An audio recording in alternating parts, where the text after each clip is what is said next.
la doctora María Victoria Mateos del Hospital Clínico Universitario de Salamanca, del doctor Jesús San Miguel de la Clínica Universidad de Navarra y del doctor Juan José La Huerta, coordinador del Grupo Español de Mieloma. Quiero también agradecer, por supuesto, a ellos la colaboración inestimable y a GSK pues, por darnos el soporte para hacer este webinar. Entonces, voy a hacer una pequeña introducción y damos paso a las preguntas. Hace unos días, el 6 de abril, ellos hicieron, el Grupo Español de Mieloma hizo un webinar para hematólogos y pacientes para hablar pues, de la enfermedad y de la pandemia. En ella se dijeron varias cosas, entre ellas el doctor San Miguel habló de que no por estar con esta pandemia vamos a dejar de tratar a los pacientes como se deben tratar y vamos a ser prudentes el problema que tenemos, pero vamos a seguir tratándolos. A mí me gustaría que él explicara un poco pues esta frase, ¿no? este pensamiento, porque realmente los pacientes lo que quieren es estar tranquilos. Sí, muchas gracias, Teresa, y buenas tardes a todos los pacientes que están conectados a este webinar.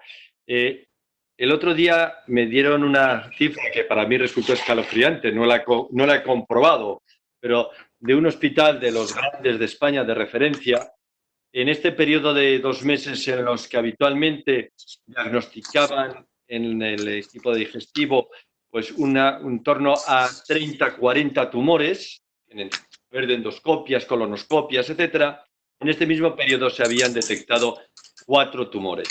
¿Esto qué quiere decir? ¿Que ahora hay menos tumores? No, que se diagnostican menos. También alguien me decía que el número de pacientes que él había operado con apendicitis perforada era mucho más alto que lo que jamás había operado. Y también me daban un dato, y es que se va a analizar en España cuántos son los pacientes que han muerto de infarto en su casa, pacientes mayores, en lugar de haber ido a un hospital como iban antes. ¿Qué quiere decir esto? Pues lo que quiere decir es una editorial que ha salido en la revista clínica más prestigiosa que hay en medicina, que es el New England Journal of Medicine, en la que decía cómo probablemente esta pandemia se va a llevar por delante a muchos enfermos con COVID, pero también por delante a enfermos con otras patologías y especialmente la que a nosotros nos concierne, el cáncer o en este caso el mieloma múltiple. Y por eso el llamamiento que yo hago es que cuando un paciente necesita tratamiento lo debe de recibir y eso debe de ir a un hospital siempre que lo necesite. Luego daremos algunas normas. Y la otra es que bueno, ha salido mucho en la prensa que los médicos, los sanitarios, todo el personal, los celadores, las enfermeras, se habían contagiado muchísimo y que el hospital era una zona de alto riesgo. Es cierto que esto ha ocurrido así, pero ¿por qué ha ocurrido? Por las masificaciones. ¿Por qué ha ocurrido? Por las faltas de medidas de prevención en su debido momento. Cuando se han tomado las medidas oportunas, el número de contagios ha disminuido de una forma dramática y yo creo que hoy en día todos los hospitales están diseñando lo que llaman los caminos no COVID para dar seguridad a los pacientes. Y están más seguros probablemente viniendo a un hospital que estando haciendo la compra en algunos supermercados. Y este es mi mensaje. Mariví, el otro día nos comentaste también que los pacientes de mieloma bueno, son habitualmente de edad avanzada y también con algunas comorbilidades. Y señalaste que como que había como que se resumían 3 factores de riesgo. La propia enfermedad, factores relacionados con la propia enfermedad, con el paciente y con el tratamiento. Y bueno, me gustaría pues que hablaras un poco, dijeras algo, una pincelada sobre esto, ¿no? Que por qué el paciente de mieloma es un paciente de riesgo. Bueno, muchas gracias, Teresa, por organizar este webinar, por invitarnos y, por supuesto, también a todos los pacientes que están ahí escuchando. El mieloma, ¿cómo el COVID afecta al mieloma? Hoy realmente todavía no lo sabemos, aunque probablemente dentro de pocas semanas lo vamos a saber por la recogida de datos que estamos haciendo. Lo que sí que sabemos es cómo es el mieloma. Y sabemos que el mieloma es una enfermedad básicamente caracterizada por inmunosupresión. Inmunosupresión derivada de la propia enfermedad. Sabemos que en los pacientes con mieloma la respuesta por parte de los linfocitos T, es decir, de nuestros soldados naturales, no funcionan bien. Pero además las células B, los linfocitos B, otro tipo de defensa, tampoco funcionan bien. Y los pacientes saben que cuando el hematólogo revisa sus inmunoglobulinas siempre tienen una muy aumentada y habitualmente las otras inmunoglobulinas muy descendidas. Eso les crea lo que nosotros llamamos una inmunoparesia, es decir, una falta de respuesta óptima frente a cualquier infección. Por lo tanto, ¿por qué debería ser diferente al COVID? Definitivamente es algo que tenemos que evaluar. Pero lo que sí que sabemos es que cuando las células plasmáticas proliferan dentro de un paciente con mieloma de manera natural, todo lo que está alrededor de esas células plasmáticas, la médula ósea, el ambiente donde viven, intentan crear relaciones para favorecer la proliferación de las células plasmáticas y eso definitivamente va a hacer que el paciente per se tenga menos capacidad a luchar contra las infecciones. Pero además, como bien has dicho, Teresa, el mieloma afecta fundamentalmente a gente de edad avanzada y aunque tenemos pacientes jóvenes, la mediana de edad de los pacientes con mieloma supera los 65 años. España es un país fundamentalmente envejecido y sabemos que los reportes que tenemos actualmente de grandes series de pacientes tratados en China, tratados en Italia, la edad es un factor pronóstico que asocia mortalidad a la infección por COVID. Pero además lo que es más importante es que la edad avanzada también siempre lleva asociada una serie de comorbilidades como enfermedades cardiovasculares, diabetes, que también sabemos que pueden sumar riesgo a la mortalidad por esta infección.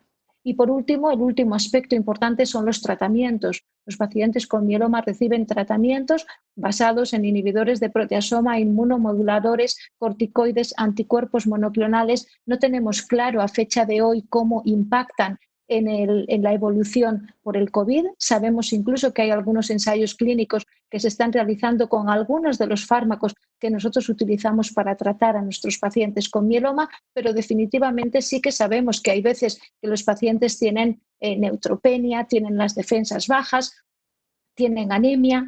Todo eso definitivamente crea un ambiente y 3 pilares importantes por los cuales, en principio, debemos considerar a nuestros pacientes con mieloma como una población vulnerable y a tener muy en consideración cuando tengan que enfrentarse a una potencial infección por este virus.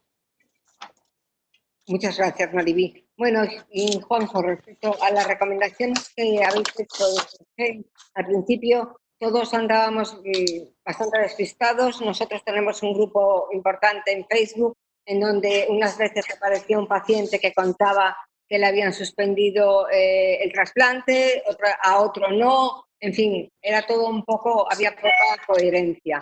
Entiendo que las recomendaciones son recomendaciones, no normas, ¿no? Entonces, bueno, supongo que oscilará un poco dependiendo del hospital, del paciente, de la situación. Bueno, en estos momentos las recomendaciones es el resultado de un ejercicio de sentido común, ¿no? Porque en estos momentos datos individuales de pacientes con cáncer sí tenemos, ¿no? Enfermos en los que el coronavirus hace más daño que al resto, que a otras poblaciones, es un factor de riesgo de gravedad indudable, pero no tenemos datos específicos relacionados con el mieloma, aunque como ha dicho la doctora Mateos, lo vamos a tener muy pronto, ¿no? Porque ella, el doctor San Miguel y otros médicos de grupos de mieloma están trabajando en recolectar a toda velocidad esta experiencia, ¿no? Por lo tanto, respecto al nivel de riesgo, es verdad que teniendo en cuenta que el mieloma, como otros cánceres, por otra parte, pues reúne todos los factores de riesgo conocidos es la edad, la frecuencia de comorbilidades que tienen impacto directo en la severidad de la afectación por coronavirus, y la propia enfermedad y los tratamientos, yo creo que la primera recomendación es que hay que intentar que los pacientes con mieloma de forma especialmente pues no tengan una infección por coronavirus. Esa es la primera cuestión, ¿no?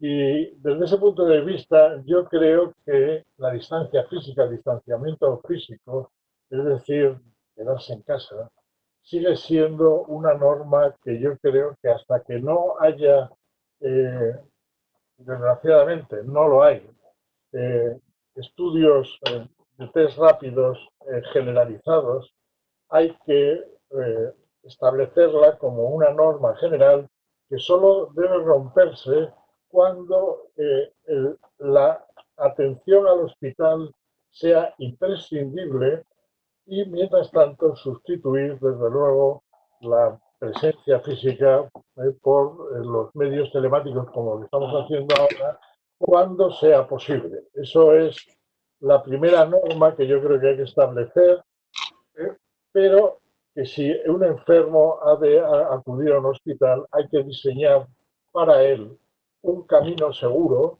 porque en los hospitales hay áreas muy diferenciadas y existen formas de evitar el contacto con áreas de alto riesgo de coronavirus en el acceso a un hospital. Dicho esto, pues ahora podríamos hablar bastante de cómo, una vez que intentamos mantener al paciente lejos del coronavirus y poner una barrera entre él y la enfermedad, a partir de ahí yo creo que en este momento donde el riesgo no se puede eliminar, hay que tomar desde luego ciertas precauciones a la hora de manejar la enfermedad y pues en todas ellas pues de nuevo es el sentido común el que nos debe hacer orientar el cómo hacerlo, ¿no? Por ejemplo, qué sé yo, lo que va de SWAP, pues no intentar un tratamiento que puede demorarse. ¿Cuándo el tratamiento en un mieloma se puede demorar? Pues, por ejemplo, en un mieloma smoldering de alto riesgo, con mucha frecuencia, este enfermo no necesita comenzar un tratamiento hoy ni mañana. Se puede mejorar el seguimiento y ya está. O algunas formas de progresión biológica aún subclínicas que, aunque en otras circunstancias tomaríamos la decisión de iniciar el tratamiento, en estas circunstancias quizás la espera sea una mejor consejera. Por lo tanto, el momento de iniciar el tratamiento es muy importante y, de nuevo, también, evidentemente, establecer muy claro para decidir el tratamiento que vamos a utilizar cuál es el nivel de riesgo personal del paciente en función de la edad, en función de sus comorbilidades, ¿no? Ya digo que el mieloma, como es probablemente una enfermedad en la que todos los riesgos se conjugan de una manera hasta maliciosa. Son enfermos, la mayoría, de más de 65 años, con mucha frecuencia la obesidad, la hipertensión, la diabetes, las enfermedades cardiovasculares, las enfermedades pulmonares, tienen una incidencia. Y entonces el utilizar escalas de riesgo, yo creo, y de integridad biológica, puede ayudar a decidir los tratamientos que deben iniciarse y se deben iniciar cuando sea necesario. Por otra parte, como ha dicho muy bien el doctor San Miguel, eso no quiere decir de ninguna manera la abstención. No sé en qué revista importante esta mañana he leído una editorial dirigida a que hay que tener mucho cuidado en la atención, la sobreatención que estamos dando a los enfermos con COVID, infectados por el COVID, lleve como consecuencia el abandono del manejo de las patologías convencionales. Yo como enfermo, mis enfermedades son más pequeñas, pero son enfermedades, y a mí, por ejemplo, me acaban de anular, bueno, me acaban este mes, 6 citas en el sistema público, mi propio hospital. Entonces, yo creo que hay que atender las patologías y el mieloma especialmente. Yo no dejo de recordar que uno de nuestros ensayos clínicos, en el GEM 05, la mayor parte de las progresiones en el ensayo clínico tuvieron lugar en el tiempo de espera entre el final de la inducción y el trasplante. Eso quiere decir que hay pacientes con mieloma que no deben de ser abandonados el tratamiento nunca. Y por lo tanto, ese ejercicio de equilibrio y sentido común y de conocimiento de la enfermedad y del paciente es muy importante.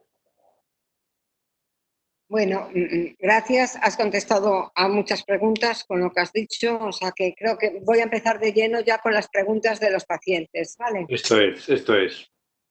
Bueno, ahí voy. Las leo tal cual, ¿eh? A mi padre le diagnosticaron un mieloma múltiple que se capa y actualmente está con el tratamiento de inducción, con bortezomib, ciclofosfamida y dexametasona.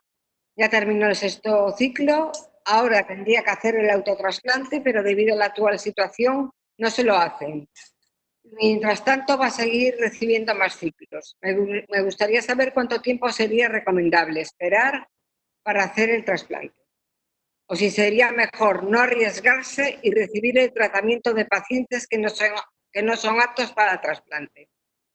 Quisiera conocer pros y contras. ¿Lo oísteis, Sí. no? Vale. ¿Quién empieza? Vamos por orden. Mariví, quizá tú primero, el orden que queráis. Bueno, yo si empiezo a mí me da lo mismo, o sea, está recibiendo, lo primero, ver la edad del paciente, creo que no lo has mencionado, habla de mi padre, no lo menciona. ¿Por qué digo la edad? Porque obviamente va a ser importante considerar la edad cronológica y la edad biológica para ver si es candidato o no candidato a trasplante. Yo asumo que si de entrada el paciente fue planeado para trasplante es porque tiene una edad joven y un estado general aceptable. Segundo problema o segundo punto a considerar, si tiene recogidos los progenitores o no. Si no los tuviera recogidos, probablemente fuera un momento bueno después de estos 6 ciclos para recogerlos, siempre teniendo en cuenta que se necesita la prueba del COVID o se recomienda altamente hacer la prueba del COVID antes de recoger los progenitores y pues no está de más dar un par de ciclos más, dependiendo de la respuesta que el paciente haya alcanzado, dependiendo de la tolerabilidad que tenga, o sea, de la tolerancia que haya tenido al tratamiento, un par de ciclos más con bortezomib, ciclofosfamida y dexa o únicamente con bortezomib y dexa, y yo espero que de aquí a 2 meses, por supuesto, e incluso me diría que de aquí a 1 mes, si la actividad del centro trasplantador se ha reanudado, pues el paciente pueda ir a trasplante. Que el paciente no es candidato a trasplante o que estaba muy en el límite y el médico plantea ahora la posibilidad, mejor reservarlo para no exponerle al riesgo de una aplasia de un par de semanas y es no candidato a trasplante, pues si ha recibido 6 ciclos, un poco en línea con lo que el Grupo Español de Mieloma ha venido haciendo, de completar hasta 9 ciclos de bortezomib, un alquilante y corticoide y posteriormente pasar a lo mejor a un mantenimiento con un IMID con lenalidomida. Vale, bueno, supongo que estará escuchando. Teniendo en cuenta la situación, un paciente que lleva 2 años en mantenimiento con lenalidomida y está en enfermedad mínima residual negativa, pregunta si es aconsejable o no suspender el tratamiento. Si esto la respondo yo, no, porque si está en enfermedad negativa y está muy bien controlado, lo único que su médico le puede hacer es prescribir la lenalidomida durante 2 meses, que no tiene que ir al hospital durante 2 meses y seguir beneficiándose de ese tratamiento que le está controlando bien la enfermedad. Vale. Otro de mantenimiento con la lenalidomida de 10 y en remisión completa. Mi pregunta tiene relación con nuestro sistema inmune, que por desgracia no suele estar al 100% debido a nuestra enfermedad y la toma de lenalidomida, que suele bajarnos las defensas más aún. Y ahora con el COVID es importante tener un sistema inmunitario lo más fuerte posible. Me gustaría que nos aportaran algunos consejos para poder fortalecer al máximo posible nuestro sistema inmunológico. ¿Quieres contestar tú, Juanjo? Sí. Bueno, yo creo que la mejor forma de potenciar el sistema inmune en un enfermo de mieloma es mantenerlo en una remisión completa de altísima calidad. Y por lo tanto, y eso es lo que hace lenalidomida. Yo creo que de todo lo que he podido leer, hay muy pocos autores, diría yo que ninguno, que en enfermos muy bien controlados, en los que la toxicidad, la mielotoxicidad de lenalidomida no existe, sino que la tolerancia es buena, no creo que ninguno de nosotros dijésemos que hay que suspender el tratamiento. Es un enfermo, o sea, hay que tener en cuenta una cosa muy importante, que es que el mieloma es una enfermedad que se asocia a una inmunodeficiencia que se corrige cuando el mieloma, al menos en parte, cuando el mieloma se controla. Es decir, yo creo que lo razonable es que si el control es bueno y la toxicidad de lenalidomida baja o no existe toxicidad, es mejor que el paciente mantenga el tratamiento. Vale. A ver, otra. Me aplico heparina sódica de 40 miligramos todos los días. Continúo con esta dosis por el tema de las trombosis. ¿Es recomendable aumentar la dosis por el COVID por precaución? Soy una paciente en recaída trasplantada hace 3 años. Bueno, yo creo que debe seguir con la dosis de heparina profiláctica y a fecha de hoy no hay ningún estudio randomizado prospectivo que haya comparado altas dosis de heparina con bajas dosis de heparina profiláctica y por lo tanto la paciente asumo que está asintomática, la paciente no tiene ninguna infección por COVID y por lo tanto le mantendría las dosis profilácticas. Hay datos interesantes acerca del uso de heparina en los pacientes COVID-19, pero una vez que están infectados, y en este caso asumiendo que la paciente no lo tiene, yo continuaría con la dosis profiláctica. Me llega ahora por WhatsApp una pregunta un poco. A ver, ¿se podría decir si hay algún tipo de relación entre la respuesta de los niños al COVID y del recién trasplantado? Bueno, la verdad es una pregunta interesante porque se acaba de describir en el Reino Unido una serie de 10 casos de niños con una sintomatología que no sabemos si es COVID, lesiones dermatológicas, una serie de un cuadro un poquito singular que no sabemos todavía lo que es. Me sorprende que no sepamos todavía que no es COVID porque o tienen SARS o no tienen SARS, pero de cualquier manera. La reconstitución inmune en el paciente con mieloma es una reconstitución inmune autóloga, no es la reconstitución inmune halogénica. Y nosotros recomendamos vacunación a los pacientes, pero realmente las vacunas que tendrían sentido serían la de neumococo y la de la gripe. Otras de las vacunas que hacemos en muchos centros pues, pueden ser mucho más discutibles.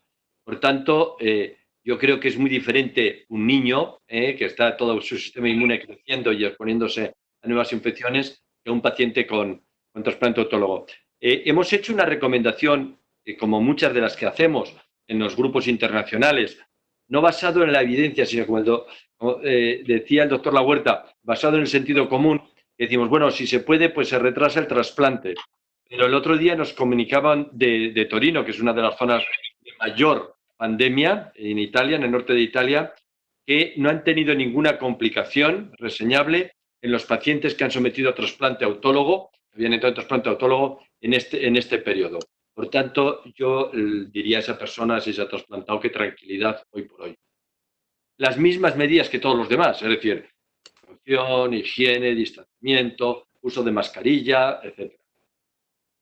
Bueno, has tocado el tema de la mascarilla, que lo iba a decir más adelante. ¿Recomendáis el uso de la mascarilla para nosotros, para los pacientes de mieloma? Que lo diga. Yo porque... Y para el que no es paciente. Bueno, ya. Bueno, yo voy por la calle con mascarilla. Vale. Por supuesto, al supermercado voy con mascarilla. En mi ascensor me meto con mascarilla y salvo en mi casa estoy siempre Duermes con mascarilla. Y en el hospital, en todos los sitios. Vale, muy bien. Bueno, pues esa ya queda. Ahora, otra pregunta importante que pregunta mucho. El tema de la dexametasona. En algunos ha bajado la dosis, incluso algunos médicos la han quitado. Entonces preguntan mucho por qué se quita la dexametasona o se baja la dosis. Y hay otra pregunta añadida que es, ¿no pasa nada si se quita? Bueno, o si se baja la dosis, ¿no influye para nada en el tratamiento? Hay que hacerla, o sea, quiero decir, la reducción de la dexametasona en los pacientes mayores, y eso lo sabe mucho mejor la doctora Mateos que yo, llevó a permitió mejorar el pronóstico del mieloma, reduciendo las complicaciones infecciosas y por lo tanto mejorando el resultado general. La dexametasona es un componente casi imprescindible hoy en el manejo del mieloma, pero sin embargo las dosis muy altas se pueden reducir y se deben reducir en los pacientes de muy alto riesgo y más en los pacientes mayores.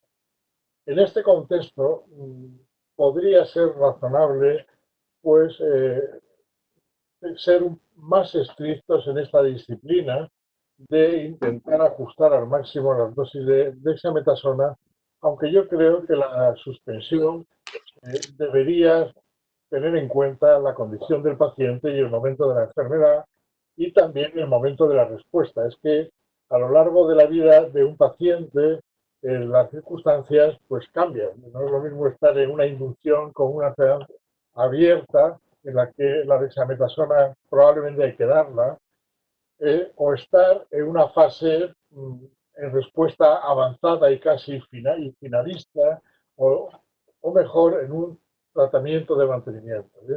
Yo creo que una vez más el sentido común debe apoyar, pero la dexametasona se debe ajustar a la baja en ciertos pacientes. Sí, yo creo, simplemente por añadir un comentario a lo que decía Juanjo, los pacientes tienen que saber que la dexametasona es muy linfolítica, con lo cual potencialmente va a hacer disminuir la capacidad de defensa ante una posible infección por el virus, y además sabemos que favorece el desarrollo de infecciones bacterianas, con lo cual yo creo que, basado en todos estos comentarios, es por lo que los médicos tienden a reducir la dosis de dexametasona, pero como muy bien ha dicho Juanjo, aplicando el sentido común. Si hay un paciente que tiene una enfermedad muy activa o una enfermedad muy agresiva, porque por desgracia le ha tocado la agresividad de la enfermedad en esta situación, el médico tiene que prescribirle altas dosis de dexametasona, tiene que aceptar lo que sea probablemente lo mejor que le va al paciente para la enfermedad, asumiendo el potencial riesgo que pueda tener. Gracias. Otra pregunta. Esta me llegó hace 2 o 3 días. Mi madre ha tenido COVID. Ella, la hija, tiene mieloma, pero ha sido asintomática. Hoy ha negativizado. ¿Qué precauciones tengo que tener de cara a ella? O sea, ella tiene mieloma, la madre ha tenido COVID. Ya negativizó. ¿Me oyes? Bueno, no sé quién quiere contestar. Ah, bueno. No, aquí mismo. Jesús. A mí se me ha cortado 2 veces, que la madre tenía y no estoy seguro. La madre tuvo COVID, negativizó ya, y ella pregunta qué precauciones tengo que tener. La que tiene COVID, la que tiene mieloma es la hija, no la madre. Vamos a ver, lo que hay que saber es cuándo tuvo la madre COVID y cuánto contacto han tenido. 15 días. La madre tuvo COVID durante 15, hace 2 días. ¿Hasta hace cuánto? Hasta hace 2 días. No, pues entonces la madre sigue pudiendo potencialmente ser infectante. Persiste la PCR positiva cerca de 4 semanas en algunos pacientes, porque nosotros hemos testado para los profesionales, etcétera, y a veces persiste en los pacientes, es duradera hasta que no se negativice esa PCR y hasta que no tenga una serología ya convertida a IgG, la madre, pues la hija no debe de estar en contacto con ella. Y si la hija Vale. ha tenido algún contacto durante este tiempo, tiene que estar, por supuesto, muy atenta al desarrollo de una mínima sintomatología para ir al hospital y, desde luego, consultarlo con su hematólogo si ha tenido contacto por el tratamiento que esté recibiendo. De acuerdo. Bueno, pues sigo. Muchos de los enfermos de mieloma en tratamiento de mantenimiento solemos presentar cierta leucopenia. ¿Quiere esto decir que si enfermamos de COVID nuestras defensas ante la enfermedad pueden ser muy bajas y por consiguiente tenemos más probabilidades de complicaciones serias? Bueno, yo creo que quizás esta sea una época en la que no convenga dejar que el paciente haga periodos de neutropenia profunda, cosa que todos hacemos y nos parece irrelevante en muchos casos en los que estamos haciendo mantenimiento. El utilizar factores estimulantes de colonias granulocíticas adicionalmente más que otras veces para intentar reducir este efecto de estas neutropenias en los ciclos de la medida, yo creo que en este momento quizás aconseja tomar una actitud un poquito más agresiva en ese sentido. Vale, otra, un poco complicada, larga. Yo me hago, es la siguiente larga. Yo me hago revisiones periódicas sobre mi mieloma y las analíticas me estudian IgA, IgG y IgM, además de otras cosas, claro está. Ahora como unos 20 días he tenido los síntomas de una gripe, pero con unos dolores de huesos que nunca los había tenido. Llamé a epidemiología para que me hicieran las pruebas del coronavirus, pero no me las hicieron. Por tanto, no sé si lo he pasado o no. He leído que la IgM detecta si hay virus. La IgG detecta si he desarrollado anticuerpos. ¿Me podríais confirmar esto? Y si hace falta alguna prueba específica o con esto sería suficiente. No, yo creo que lo que ha mencionado es correcto. Lo que a mí me extraña es porque ha contactado la paciente con epidemiología cuando tuvo la sintomatología y no con su hematólogo, porque si lo hubiera consultado con su hematólogo probablemente le hubiera hecho la PCR para COVID-19. En cualquier caso, el tiempo ha corrido a favor de la paciente porque parece que está bien, con lo cual sería pues altamente recomendable hacer serología a esta paciente. La información que ha dado es correcta, pero tengo que apuntar una cosa. No sabemos la situación, si la paciente está recibiendo tratamiento o no, si la paciente está inmunodeprimida o no, y lo que no sabemos es, y eso los pacientes tienen que saberlo, es cómo un paciente inmunodeprimido va a responder desde el punto de vista inmunológico, desde el punto de vista de respuesta de inmunoglobulinas a la infección por COVID-19. Pero en cualquier caso, creo que es absolutamente obligado que a esta paciente le hagan las serologías simplemente para ver si son positivas, en cuyo caso estaría inmunizada, y si fueran completamente negativos, supongo que su hematólogo se lo diría, no excluye el que haya pasado la infección, pero no haya hecho una respuesta óptima. ¿Qué indicadores de la enfermedad predisponen en mayor medida a la infección por COVID a unos pacientes con mieloma que a otros? O sea, más a unos que a otros. Si hay algún indicador que predispone. Juanjo. Bueno, pues la verdad es que no lo sé. Pero lo que sí es cierto es que en el mieloma el momento de más riesgo infeccioso es en las fases en las que la enfermedad está en evolución abierta y no está controlada. Eso sí que lo sabemos. No respecto al COVID expresamente, pero sí a las infecciones generales que sabemos que son mucho más frecuentes y mucho más graves en las fases iniciales de la enfermedad, cuando la enfermedad no está controlada, que cuando lo está. Por lo tanto, no puedo decir muchas cosas más. No hay datos, o al menos yo no los conozco. Lo mejor para poder pasar un coronavirus debería ser estar en una remisión completa de alta calidad.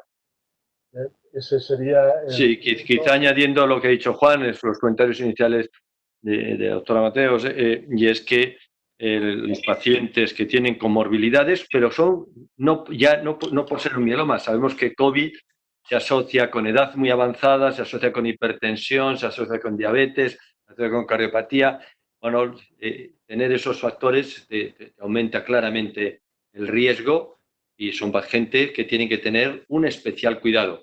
Y estamos haciendo ahora un análisis dentro de los pacientes con mieloma y los datos preliminares, pero tenemos que confirmar, es que lo que venimos insistiendo, una enfermedad controlada es bueno siempre. Vale. Bueno, ahora una un poquito larga. Yo quisiera saber el riesgo añadido, si es que lo hay, para los que estamos tomando inmunosupresores después de un trasplante halogénico. Bueno, es que escribió 2 veces. Tras mucho insistir en mi ambulatorio de familia, conseguí que me hicieran la prueba de anticuerpos ayer y le ha dado positivo. O sea, halogénico, inmunosupresores y le ha dado positivo al COVID. ¿A quién? ¿Al enfermo? ¿Eh? ¿A quién le ha dado enfermo, positivo? Sí. ¿Cómo halogénico? ¿Muy positivo? Sí, sí. Pues tiene que estar en manos de una unidad de infecciosas de COVID para un seguimiento estrechísimo, para ver qué tratamiento necesita para que la enfermedad no se desarrolle severamente y con un control muy estrecho durante este periodo hasta que se negativice la PCR y luego desarrolle. No, pero son inmunoglobulinas, es la serología, has dicho, Teresa, ¿no? Dicho, no, él es halogénico, ¿vale? Le han hecho un trasplante halogénico hace un año, que además lo conozco. Y se encontraba mal, consiguió que le hicieran un test y le ha dado positivo. Entonces, vale, he pensado que eran anticuerpos, perdona. Entonces... Yo asumo que le han hecho una PCR, ¿no? Ha desarrollado anticuerpos. Ahora ha desarrollado anticuerpos. Lo que hay que saber es qué anticuerpos ha desarrollado.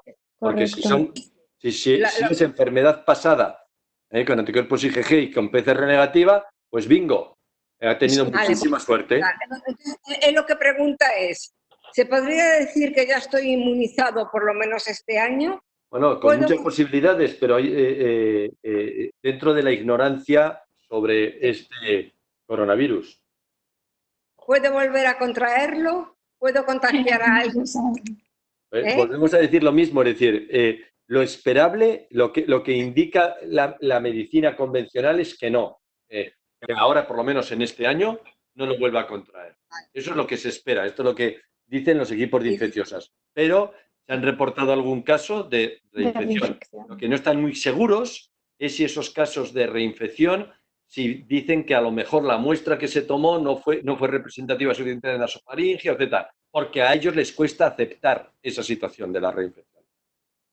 De todas maneras, ahora mismo puede contagiar a alguien, pregunta también. Si es negativo, no. Un detalle muy importante que creo que hay que tener en cuenta es que el trasplante halogénico yo creo que es en la serie que ha publicado la ONC, es el trasplante de más riesgo para coronavirus. O sea, que tenga mucho cuidado y que siga muy de cerca. Si ha tenido coronavirus, debe tener conocimiento claramente una unidad de infecciosas para un seguimiento. Sin duda. Pero, Teresa, es que te oía que volvías a insistir, que es positivo, pero estamos entendiendo que ahora ya es positivo de anticuerpos. Claro, exacto. Teresa, no confundamos a los pacientes. Miren lo que me pone. Él tuvo un halogénico hace un año, ¿vale? Y ahora dice que le dio la prueba de... A ver, tras mucho insistir en mi ambulatorio, conseguí que me hicieran la prueba de anticuerpos ayer. Hoy me han dado el resultado y es positivo. Bueno, pues si es anticuerpos y son IgG, pues oye, qué suerte que lo ha pasado.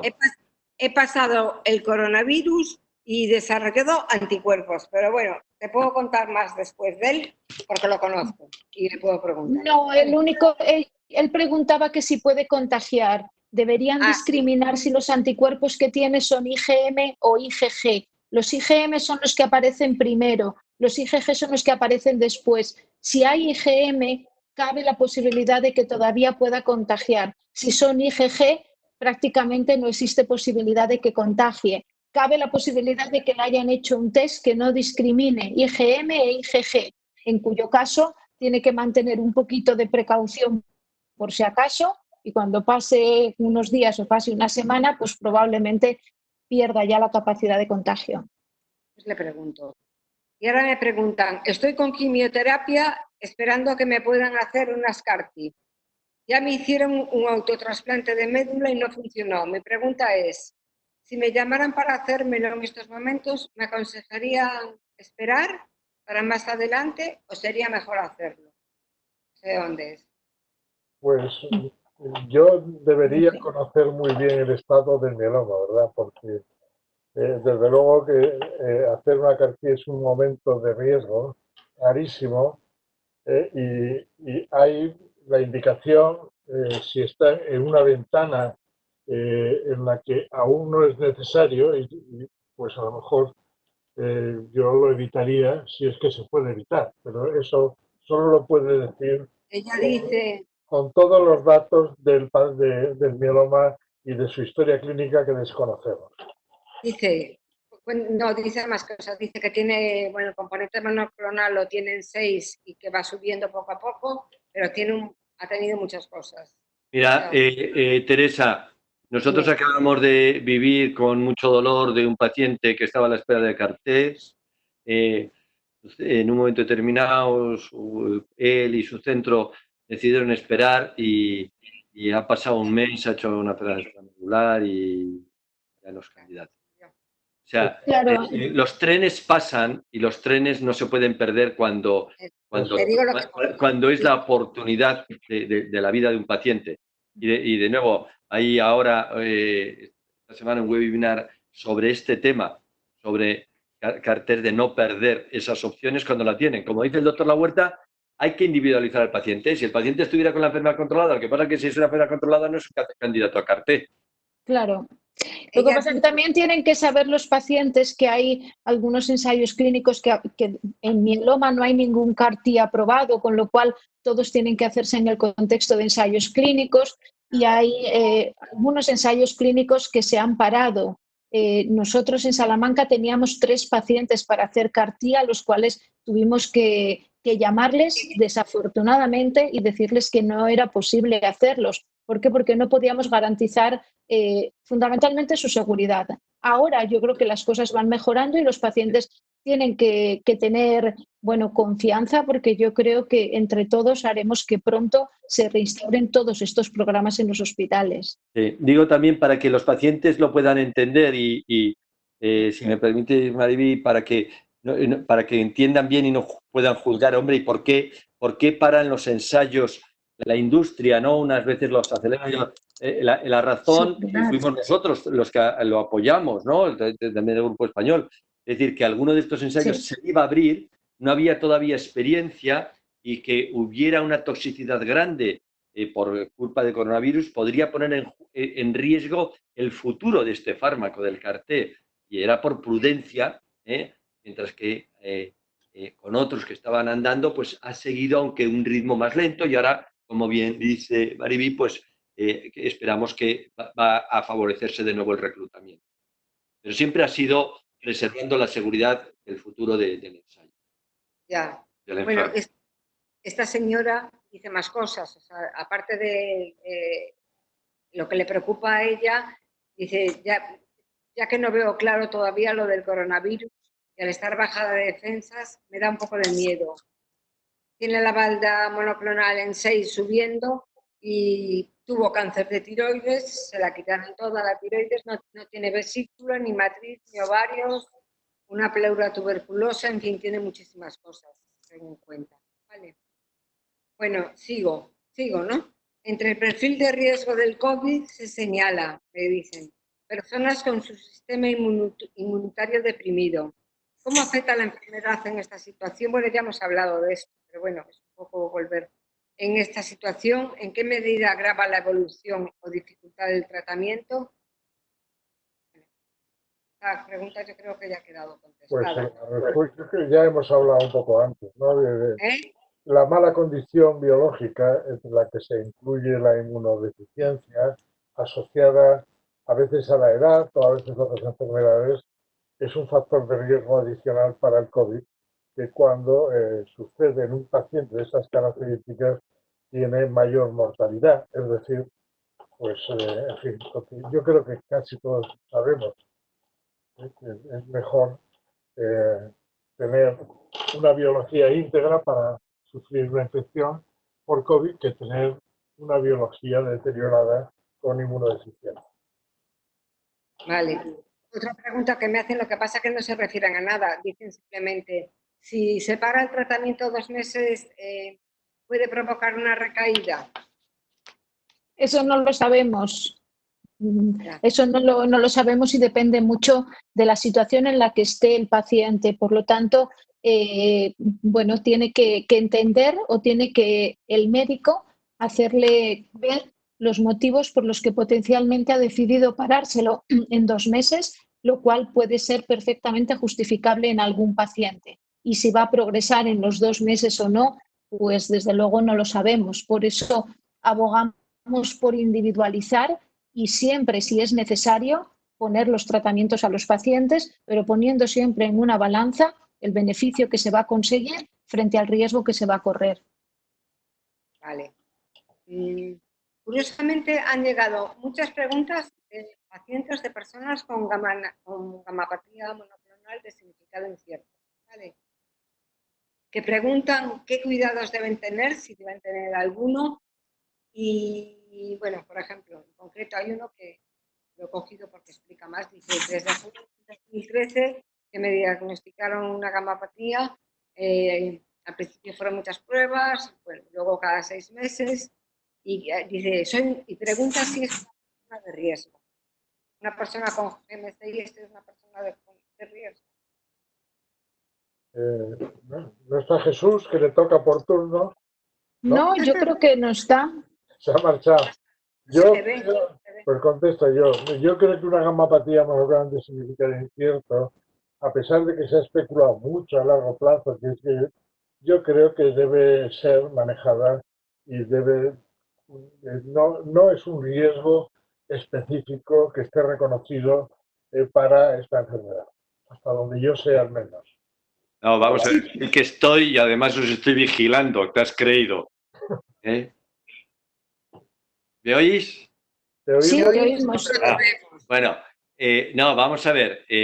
También sería una de nuestras aspiraciones poder tener un poco si la galmapatía monoclonal aumenta el riesgo de infecciones por COVID. Sabemos que la galmapatía monoclonal aumenta de por sí el riesgo infeccioso de infecciones globales. Esto no es mucho el aumento, es unas 2 veces, pero sí aumenta las infecciones globales y pudiera ser que aumentara algo por COVID. Dentro de las galmapatías, la mayoría de los pacientes no tienen hipogalmaglobulinemia, pero sí podrían tener algunos defectos en la inmunidad celular que les pudiera favorecer el tener mayor incidencia de COVID.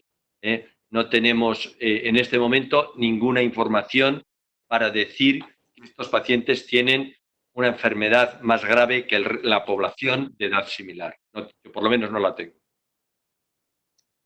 Bueno, los he nombrado porque cada vez, no solo con el COVID, sino con más cosas, cada vez escriben más los pacientes de gamapatía. Y bueno, también los pacientes de smoldering, pues lo mismo. ¿Están considerados de riesgo en este momento? Bueno, lo dijo Juanjo al principio, ¿no? Que son los pacientes en los que puedes esperar para hacer cosas, ¿no? Sí. Pero dice que, por ejemplo, de ser así, es que son hilar muy fino. ¿En qué grado y qué debemos decir a los sanitarios si hay que llamar por tener síntomas de COVID? Deben decir, si un paciente de mieloma llama, debe decir, soy un paciente de riesgo. ¿Y un paciente de COVID? ¿O de smoldering? Vamos a ver, ha dicho una cosa, Maribí, Juanjo, yo creo también hemos dicho todos. Es decir, yo no puedo, a mí me cuesta mucho entender que un paciente con mieloma, que un paciente con una galmapatía, que un paciente con smoldering, independientemente de que llame a su centro de salud, independientemente de que llame a que vaya a urgencias, no le comunique a su hematólogo, que es su médico, el médico que le ha estado llevando, oye, que tengo esta sintomatología, porque nadie mejor que él para ayudarle y facilitarle esas pruebas, sobre todo cuando son casos leves. El hematólogo se las va a facilitar. Es que es muy importante. En nuestro servicio, desde el primer día, se estableció una estación de toma para coronavirus en el servicio de hematología específica para nuestro servicio y para nuestros pacientes. Así que refuerzo al 100% lo que acabas de decir, Jesús, y lo que ha dicho antes Maribí. El primer interlocutor ante la sospecha de un coronavirus es tu hematólogo. Ya te va a facilitar todo, es que va a ser el facilitador. No nos pierdan, que les queremos. Claro que sí. Parece que somos nosotros los que les buscamos. Es el que puede conseguir que le hagan una prueba para coronavirus antigénica en 2 horas. Que no vayan a los ambulatorios, que no hay. Bueno, y ahora, una pregunta que es un poco tal, me parece una pregunta como la pregunta del millón. Porque además creo que es una pregunta que se plantean muchas personas, aún sin coronavirus. Una persona con mieloma múltiple, en remisión completa y enfermedad mínima residual negativa, ¿es una persona de riesgo? Es que me está recibiendo. Pues desde luego está a menor riesgo que el paciente que tiene una enfermedad activa, definitivamente. Y es una situación excelente para mantenerla el mayor tiempo posible. Por lo tanto, yo no le cambiaría nada a este paciente. Es decir, si está recibiendo un mantenimiento, que continúe con el mantenimiento. Si está recibiendo un tratamiento más activo, entre comillas, que continúe recibiéndolo. Porque, como hemos dicho, no sabemos cuánto tiempo va a durar esto. Y la situación que tiene, sin duda, por los datos que tenemos o por los datos que pretendemos que van a ser fiables a priori, es la mejor situación que un paciente con mieloma puede tener en esta situación de pandemia. Bueno, y ahora... Teresa, yo no sé cuánto tiempo tenías programado, pero yo sí que me voy a tener que ir a las 6, pero insistir también para los pacientes en un tema. Es decir, los epidemiólogos, los infectólogos nos dicen que de alguna manera coronavirus va a vivir con nosotros durante a lo mejor 1 o 2 años, igual que la gripe. Probablemente no de la forma, Dios lo quiera, de esa forma agresiva que se han concentrado todos los casos a la vez, sino que va a seguir goteando. Eso tenemos que aprender a manejarlo, y por encima de todo tenemos que seguir manejando bien el mieloma. Sí, bueno, es fundamental. O sea, tendremos que aprender a convivir también con esto. ¿No?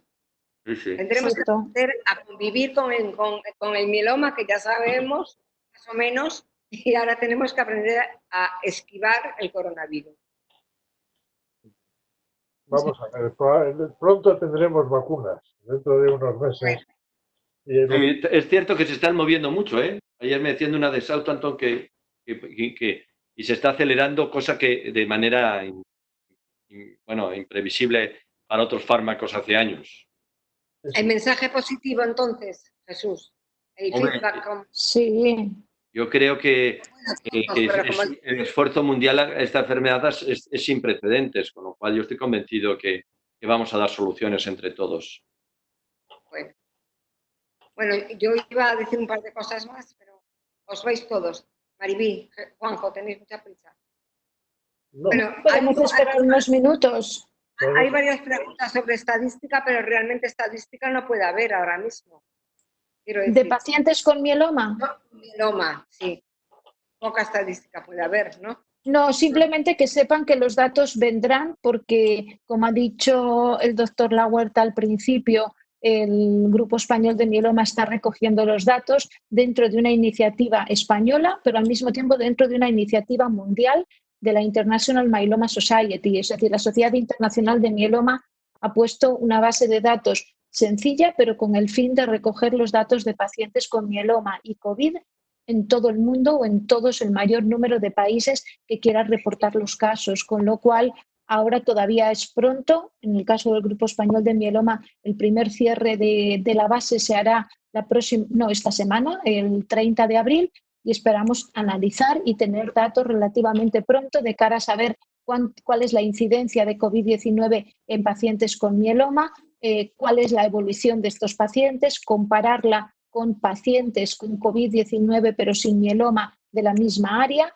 Es decir, toda esa información la tendremos pues relativamente pronto porque, como ha dicho el doctor San Miguel antes de irse, pues si algo se está corriendo es en la época del COVID-19 y tienen que saber que cosas desde el punto de vista de la investigación que eran impensables en la era no COVID, todo es posible ahora, con lo cual yo creo que al final seremos capaces de sacar cosas positivas de esta situación.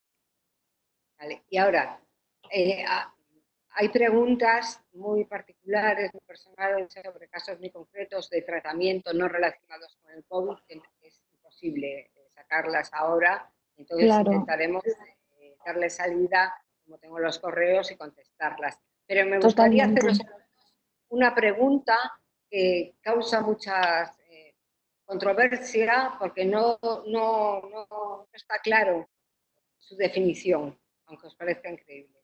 Entonces me gustaría que los dos explicarais qué es la remisión completa estricta. Pues mira, la remisión completa estricta... Yo creo que puede contestar el doctor Lahuerta y con lo que va a decir creo que sentencia la respuesta y no es necesario añadir nada más. Por favor. La respuesta completa estricta es la respuesta completa. Es una categoría de respuesta que al final, que fue propuesta como una nueva categoría de respuesta profunda, pero que en realidad se ha demostrado que no tiene ningún significado especial y que es igual a la remisión completa. Y en eso estamos, en intentar quitar esa categoría de la clasificación del grupo internacional. Por lo tanto, esa es la respuesta. Creemos que es un fracaso, una respuesta fallida que no ha dado las expectativas que se esperaban. Sí, fue como una respuesta puente entre lo que era la respuesta completa convencional.